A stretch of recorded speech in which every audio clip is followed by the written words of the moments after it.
Hey, how the heck are you? Jonathan here, the Fish Room Addict.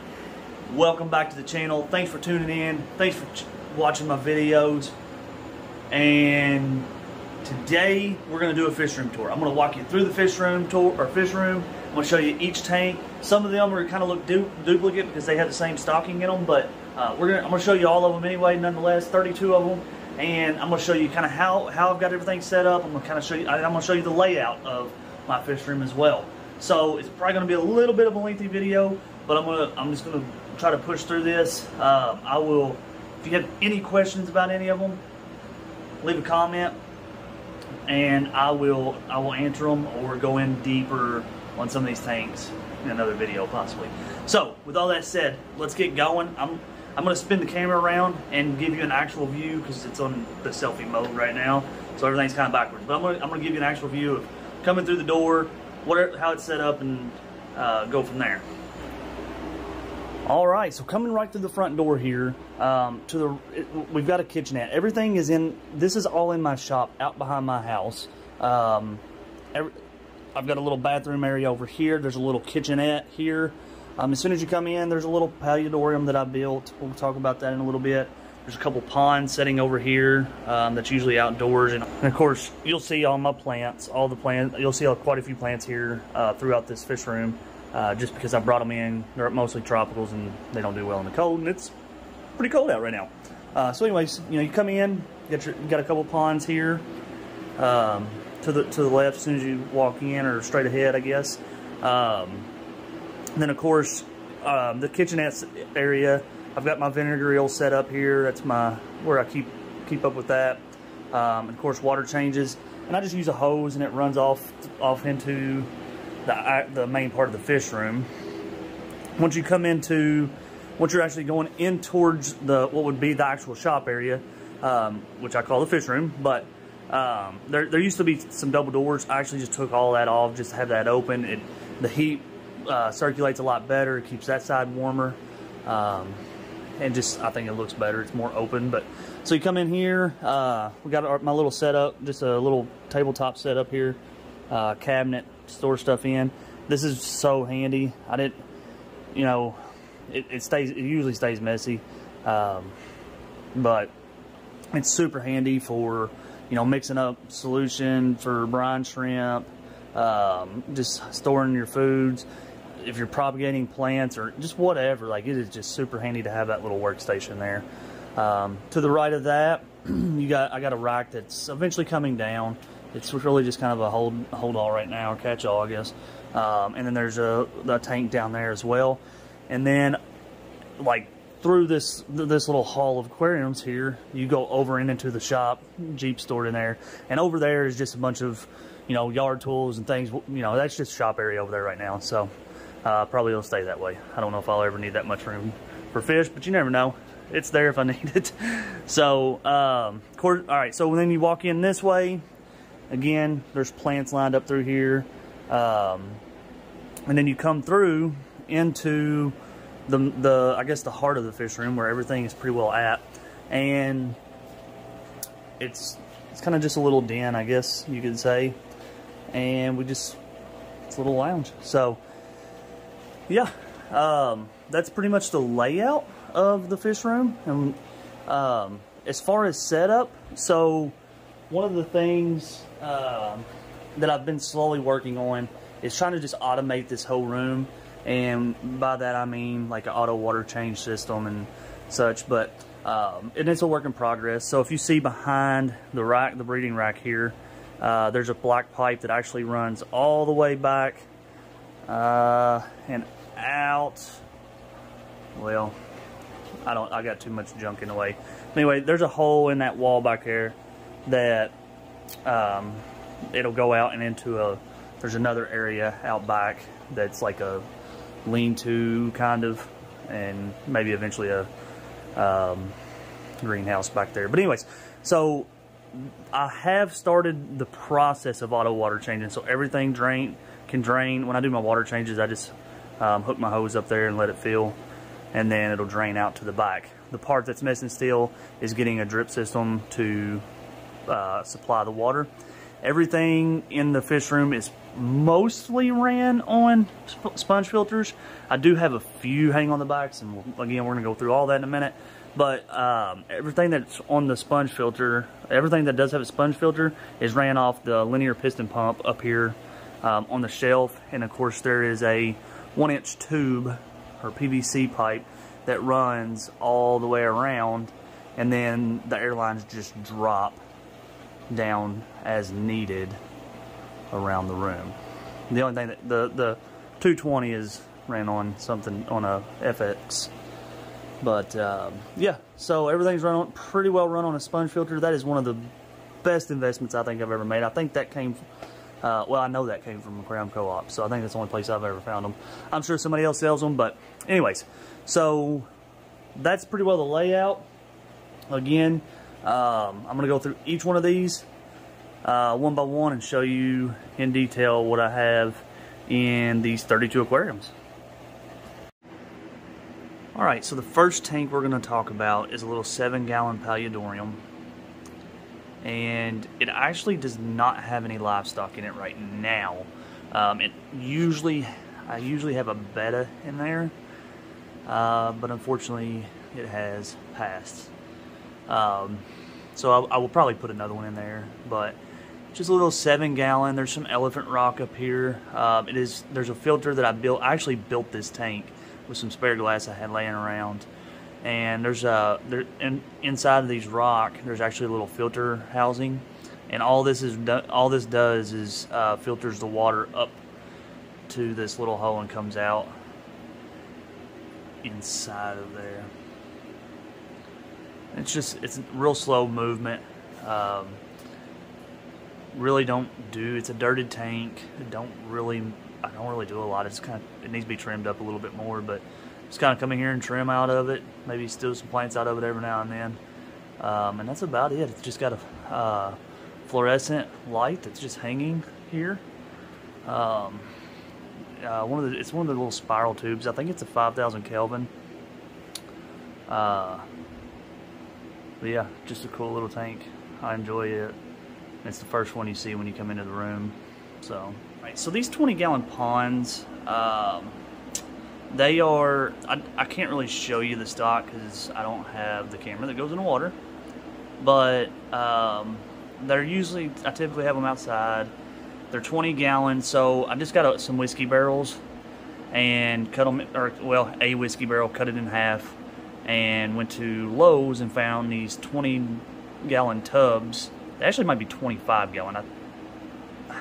I think. I'm not sure. They're 20, 25, 30-ish gallons, something like that. But and then these little inserts at Lowe's, I just put those down inside of it, put a little filter in it, sponge filter, and let it go. In this one here, I have it's my breeding colony of white cloud minnows, and then over there is just housing right now a green terror that I inherited. And again, I don't think, we'll look here. Oh, you can kind of see him here. He's just kind of in there chilling, hanging out. Oh yeah. Okay. Yeah, just a small little green terror growing out. I don't think we're gonna see anything in this one.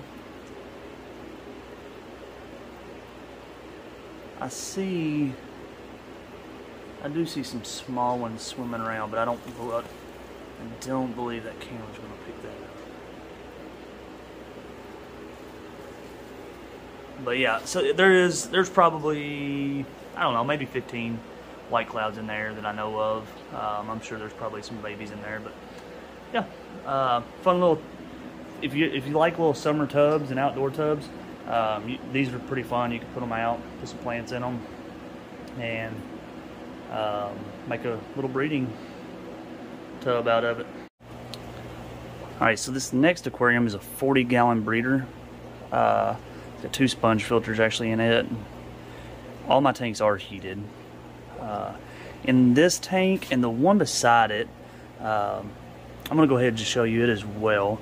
It's a 29-gallon aquarium, and it's got the same. So both of these tanks here are my Neolamprologus multis. They are a shell dweller. if you're not familiar with those. They kind of they break off and kind of create hierarchies here. So like in this tank here, there's a group that's here and over here. I actually lost a bunch of these. I had a sickness that come through this tank, and I could not stop it. It killed off probably a good 50 of them or better. And so I've redone this. Well, not really redid the tank. I did some cleaning on it, and I put a little batch, or put one batch of one small colony of these back in, and they've began to reproduce, and it seems to be doing really well again now. So I'm hoping this continues. I'm gonna see if he'll let me get him, but there's actually a small one there to the right. So in that colony, and so there's actually a colony here. I think there's one maybe trying to develop back here as well. And then in this one, there's basically two. There's kind of three. They're breaking up, kind of starting two different colonies here, and then there's definitely one over here. This one's definitely got quite a few babies here. I'm gonna see if they'll show their face and swim around a little bit for us.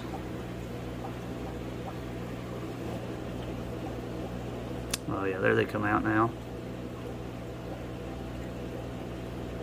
There's quite a few of them in there actually.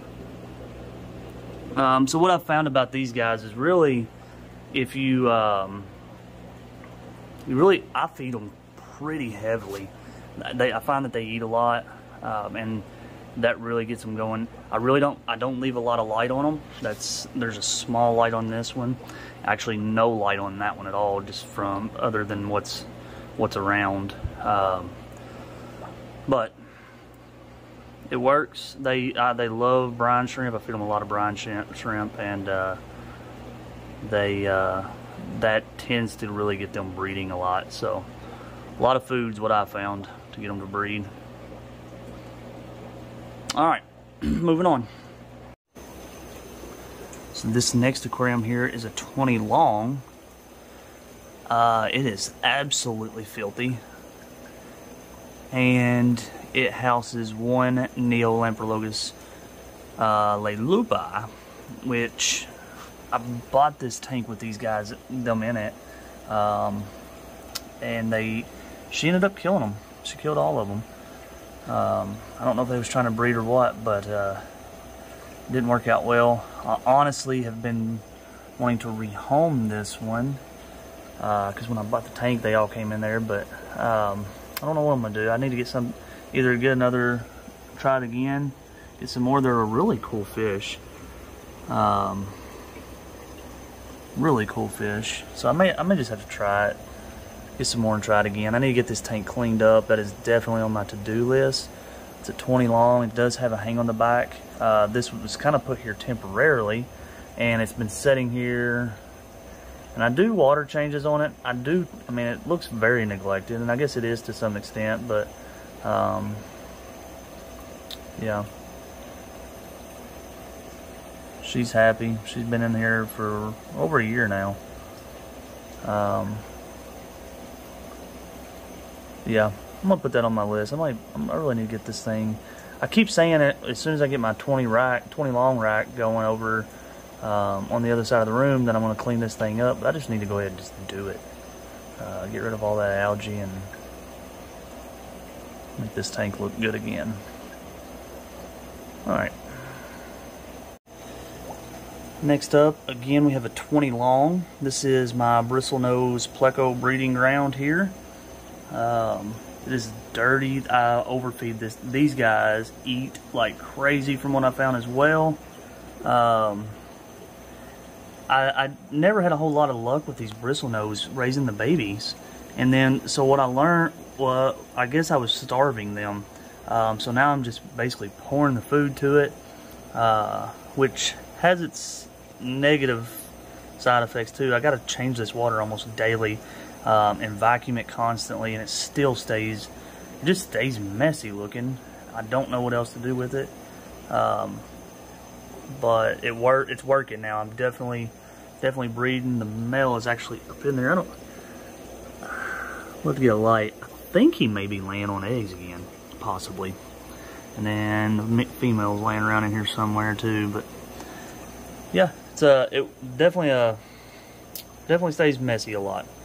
I love this tank. I love the Bristlenose Plecos, and the male and female in here have, every time I've bred these, have thrown off a lot of albinos. Like 50% of the batches are almost always albino in these, so pretty cool. And that may be common all the time, I don't know. But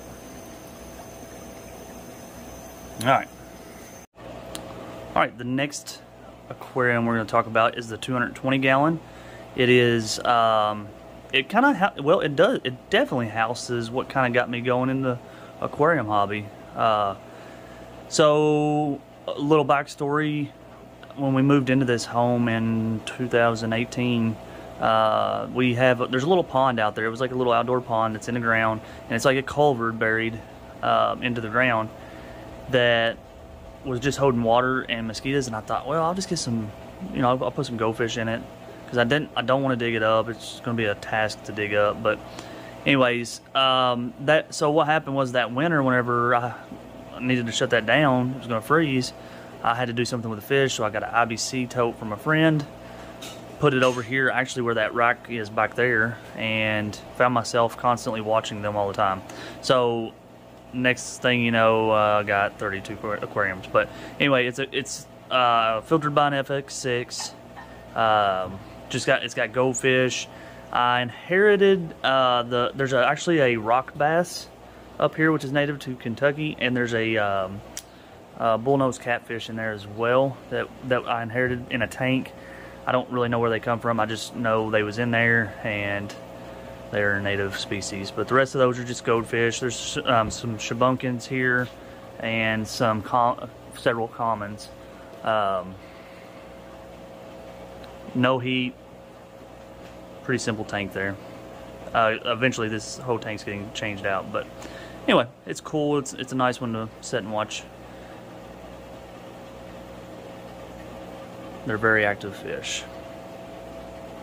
Now we're looking at a 55-gallon aquarium. If you've watched very many of the videos, the last couple of videos, actually I don't even know if that one's come out at this time, but we did just put a new light on this.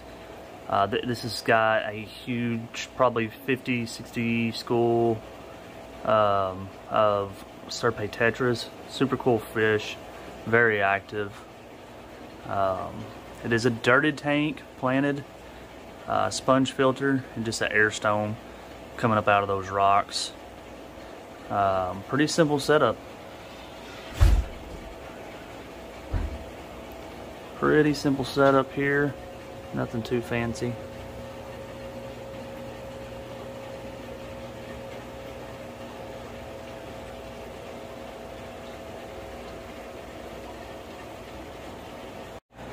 So the next couple of tanks we're going to look at is stacked on top of each other. It's 255 gallons. The top one is filtered by hang on the back sponge filter. Hang on the back filter. There's a wave maker in there, provides some current. This tank has mbunas from Lake Malawi in Africa. It used to have quite a few. I think there's still 15 in here. It's just coming off of a water change, so probably not the best time to film these because they're kind of slow and sluggish off that cooler water going in. Several different species. Again, I used to have quite a few of these in here. But these, if you've kept mbuna before, they're just mean fish. They can be all getting along one day, and then the next day you come out and there's one dead, where they've been fighting or something. So there's actually a Williams Eye blue lip in here somewhere, and it was a super cool fish. these were kind of the Mbuna were another one of those fish that I kind of started out with these guys. Again, I picked up a tank on Facebook and came with some fish stock in it, and these were I think there was a yellowtail Aussie and a yellow lab in it, and that's kind of what got me going down the Mbuna road. And here we are today. Like I said, I don't really breed them anymore. I used to breed them some. Oh, there's that blue lip right there. It's a Williams Eye blue lip there. Super cool fish, but it took forever for this guy to color up.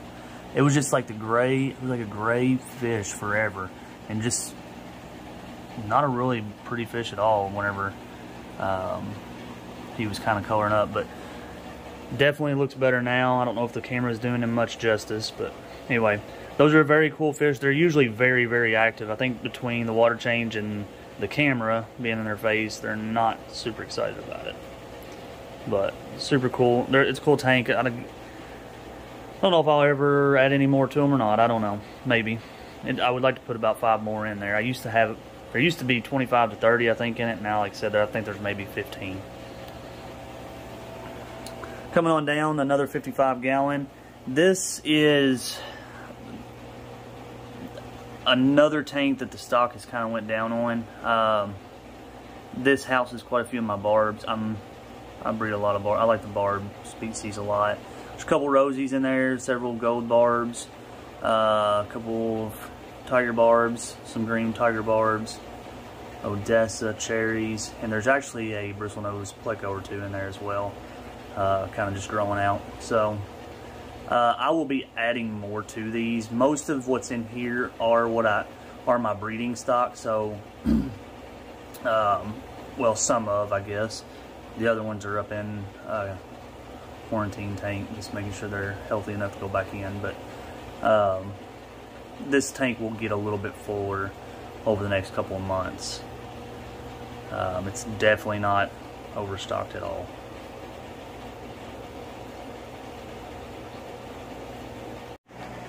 Next up, we have a 6-foot, 120 gallon aquarium. This is my community tank. This is just a fun tank.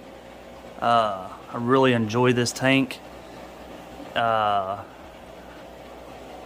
It's got several of my barbs in there. We got some Denison barbs, gold barbs, Odessa barbs. There's some white cloud minnows in there. There's black molly or 2 or 3, 4 in there. There's a couple Cory cats in there. I think there's a rubber lip. Well, I know there's a rubber lip Pleco in there. And then another, I forgot what species. I'm trying to see if I see them in there. They're usually somewhere hiding underneath that log, but I'm not seeing that. I cannot remember the species. I'll have to find that. Oh, there's the rubber lip. Right there on top of that rock. Pretty active little Pleco there.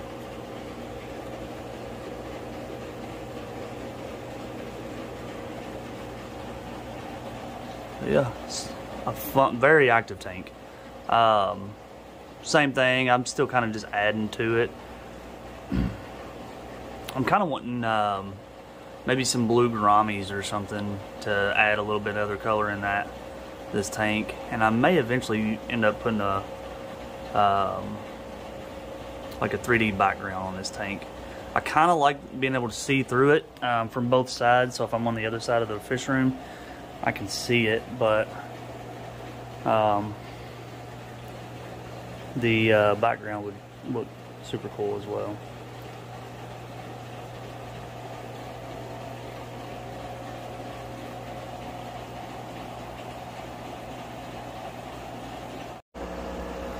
The next 2 tanks we're going to look at are both 29 gallon tall, or yeah, 29 gallons. I'm having a very difficult time filming these 2 because of the glare from the fish room, so bear with me on that. What's in here is Guppies. Endler Endler guppy mixes, I guess. So again, inherited these. There's not really any actual strain. These are just mutt guppies, but once I got them, I just thought, you know, maybe I can breed them enough and just kind of make my own strain, and that's really what's been going on. I don't really have anything exciting to share on that. We're still getting a lot of just random patterns and colors. So, but there is like a purple, kind of like mosaic, kind of like a green, I think, over on the other side. So this is the females, and this is where, like, once I find a male, I'll put it in with the females. There is some clown plecos in here as well. Probably not going to see those anywhere, but the glare is awful. To this side, I've got the males in here. This did house some of the Neolamprologus multis until I lost that 40 breeder. But anyway, this is the males. It's not really picking it up very well, but so that's one of the most consistent patterns that I'm getting. It's actually, they're moving around so much. Something similar to that. They kind of have a green body. They look like an Endler, but they kind of got a real purple tail.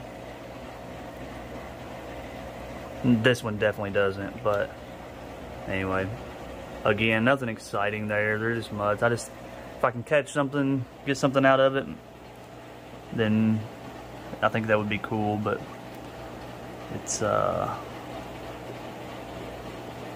been easy.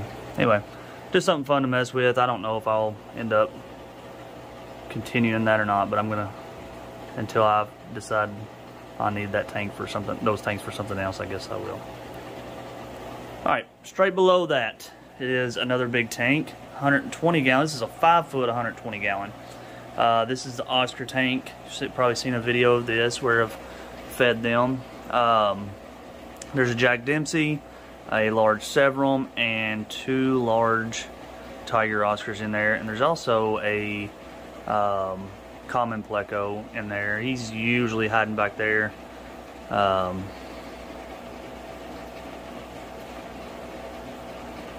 This is a FX6 filter as well. And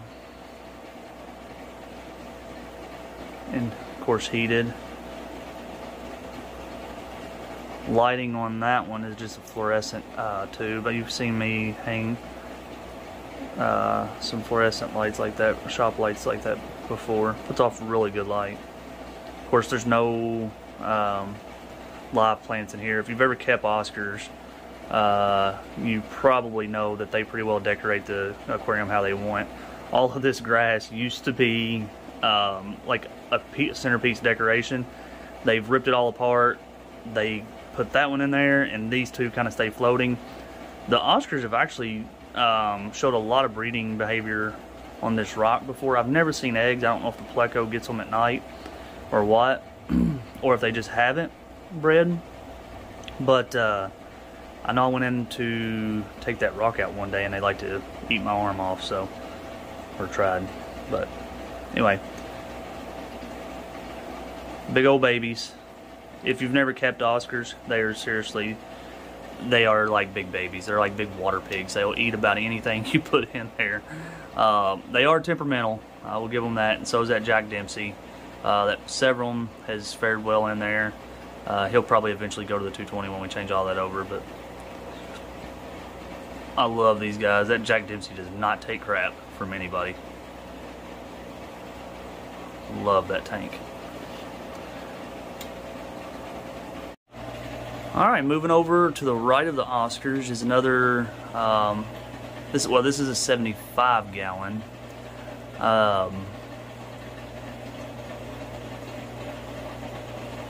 Fun tank, a lot of South Americans. I've got a couple leopard leaf fish in there. Silver dollars, several different varieties of Severums in here. There's green Severums, red shoulder, gold.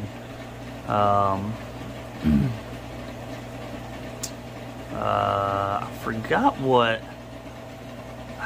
the name of one of those. I can't remember which ones are which now, but pretty decent sized fish as well in here.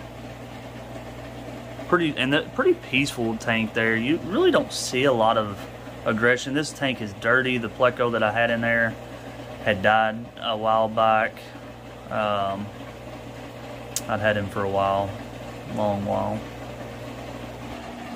This next aquarium is 20 gallon long as well. Kind of a boring tank right now. There was some white clouds. There's still some white clouds in there, and some neon tetras. And I am not sure why. For like the last 3 months, and I need to put more stock in here. Is what I really need to do, and that might be the problem. Is there's not enough of them in there, and so they really don't swim. They stay in that back corner like all the time, which is, and again, they're not dying off or anything. It's just they don't swim around. I don't know what the deal is there, but I need to put some more in there. Maybe there's not enough fish in there to make them feel comfortable swimming around. Sand substrate, air filter, and a lot of dwarf sedge, and some I guess it's jungle val. I'm not exactly sure. I forgot what that taller grass is. And I think there's a crypt in the back where they like to hang out. There is a little anubias here. This tank's been growing up. There's another crypt over here.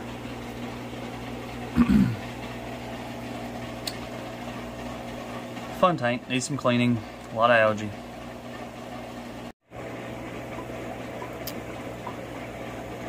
Alright, so moving to the breeding rack. There's this, in this tank is some pencil fish. I forget exactly which breed those are. Again, I'm fighting the glare here.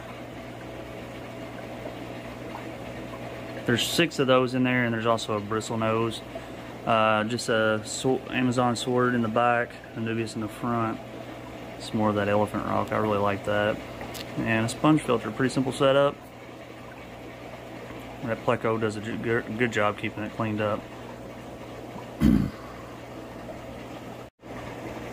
Alright, so next up is a 10 gallon on the top row. We're going to go through the top row here of the breeder rack.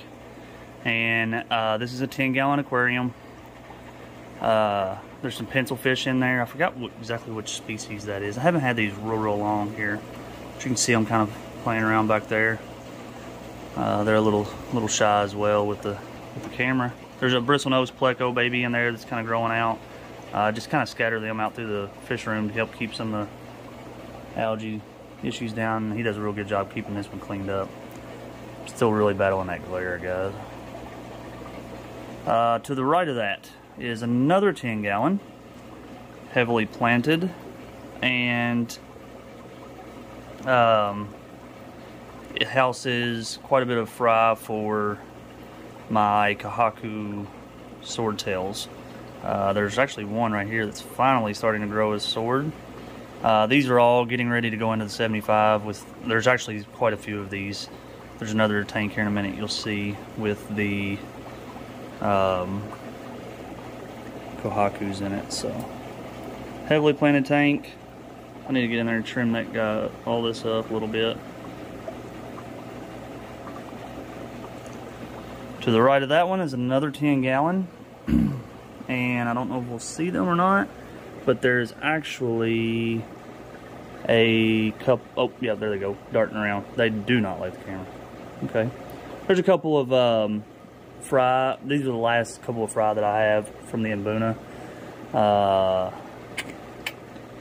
And I'd be lying to you if I said I knew which species that was. I'm gonna have to look. I know I got it somewhere, but anyway, there's a male and a female left in there. They're just not quite big enough to go to the big tank yet. They're gonna probably get eaten live if I send them over there. So to the right of that is really just a aquarium just housing some plants right now. There is a baby angelfish in here. Oh, there it is, right over there.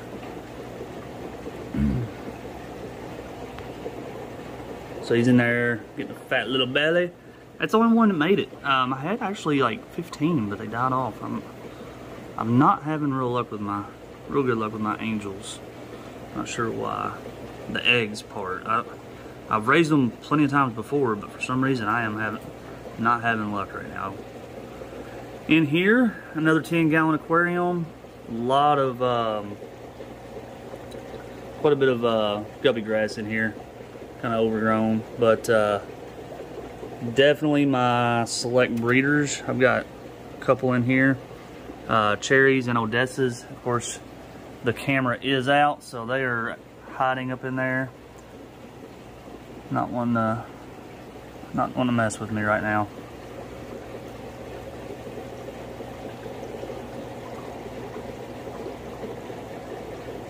There's a female. She can tell her belly's getting plump again, full of eggs.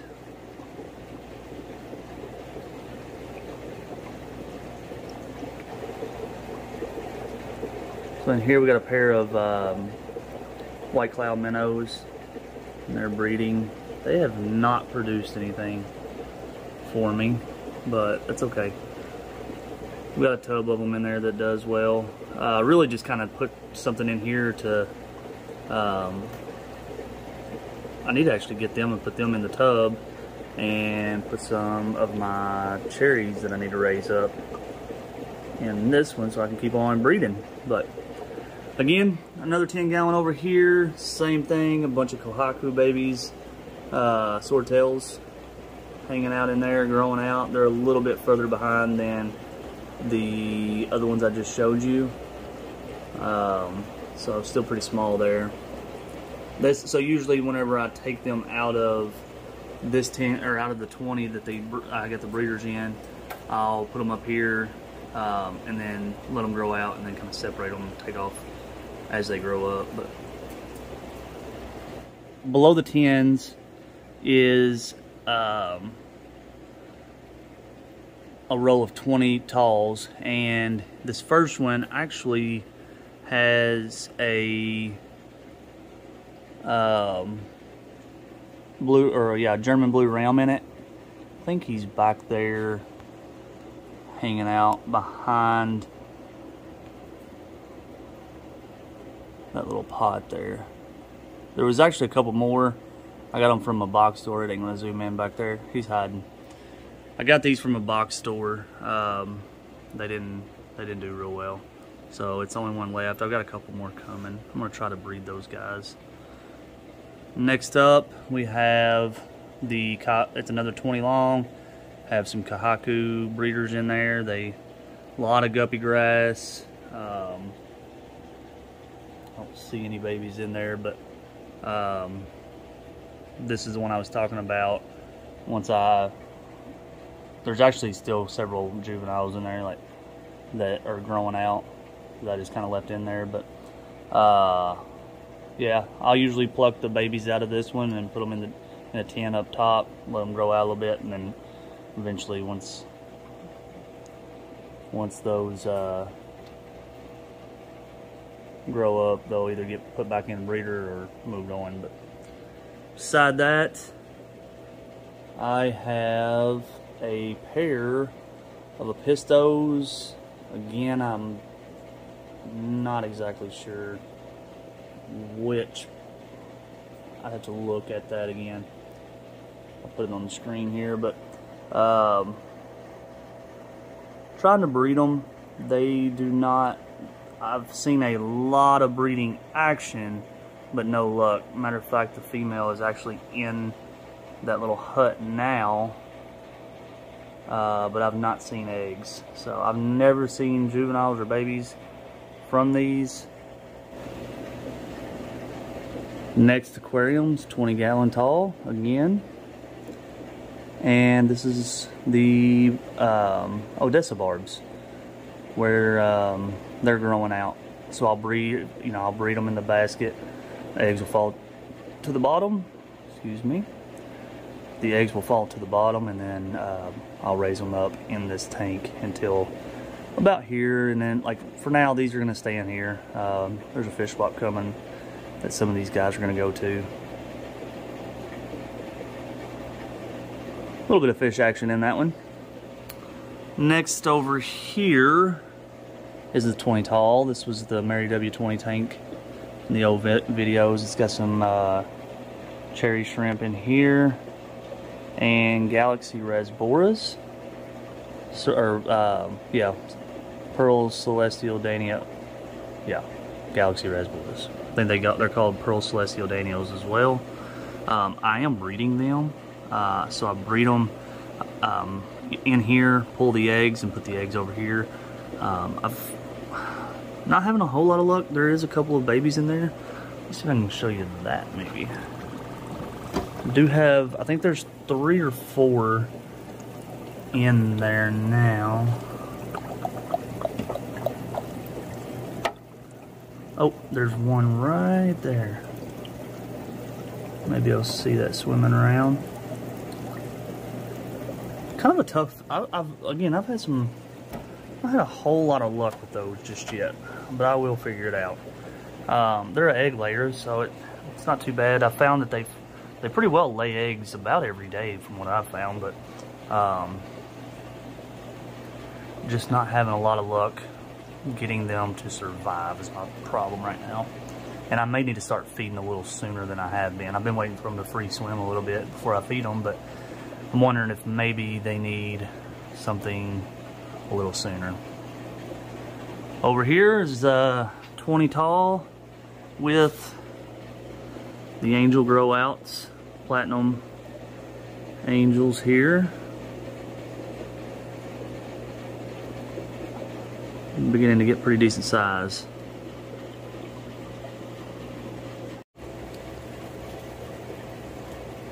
Now on the bottom rack, last 2 we have is this pair of angels. This is my breeding pair. That tank is filthy. I'm gonna let them lay eggs one more time. I suspect probably today or tomorrow, and I'll probably put them back in into the South American tank possibly, and then maybe get let some of those Pleco grow outs come in and clean this tank back up. But yeah, just a pair of them. They breed about, honestly, these guys lay eggs about once a week, so I'm having a lot of trouble with growing those out though. The eggs are getting a lot of fungus on them, and I can't seem to stop it. I've tried methanol blue, I've tried a couple different things. They're just I don't know, it's not been working. Anyway, I will figure that out as well. Alright, last one, certainly not the least. This is my favorite one right now. Housing the best hatch I've ever had on my cherry barbs. I bet there is 200 fry in here right now, and they are doing phenomenal. I'm going to try to zoom in here, get some shots of them. They're still very tiny, but growing quickly. And I mean, they are everywhere in here. I'm so happy with this hatch. I don't know if it's the bigger rock or what, but that's the best luck I've had. Usually I'll get maybe 20 or 30 when I breed these cherry barbs, but I mean, they just unreal. Amazing. Let's see if I can get you a shot back there. There's quite a few of them. Super cool. If you've never bred fish, I mean, yes, it's a job, but man, it's rewarding when you get a hatch like this. I'm excited to get these things growed out, see what we got. Let's see what they turn out to look like. Alright, so thank you for watching this far. If you have, that's all 32 tanks in my fish room, and I hope I covered it pretty well. I know there's probably some stuff that I didn't cover, so if there's anything that you're looking for or wanting to know, shoot it in the comments. I will gladly answer those questions or questions for you. So and also, if anybody is a YouTuber or just does video for a living or a lot or whatever and has any tips for me, I really battled the glare and the lighting, which may just be something that you face with aquariums, I'm not sure. But if you have any tips or tricks on that, I would love I'd love some advice there. I know probably a better quality camera would help. I'm just filming this on my phone right now, so that might be a starting point. But anyway, any tips and tricks on that would be greatly appreciated. Again, thank you for watching. Happy New Year. I hope 2022 starts off with a bang for you, and I'm excited to see where this fish room goes over the next year and take you guys along with me. Until then, I will see you in the next one.